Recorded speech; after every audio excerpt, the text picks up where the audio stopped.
In this video, I will guide you how you can connect Binance to TapSwap.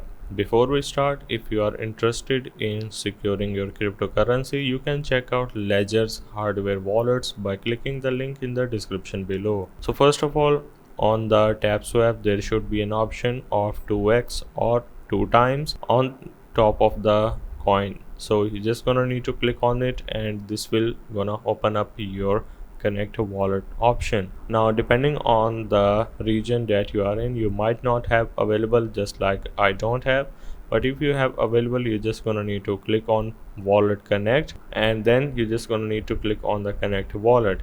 Now remember, the Binance option is not available unfortunately right now, so you need to connect it to Ton wallet, which is this one right here.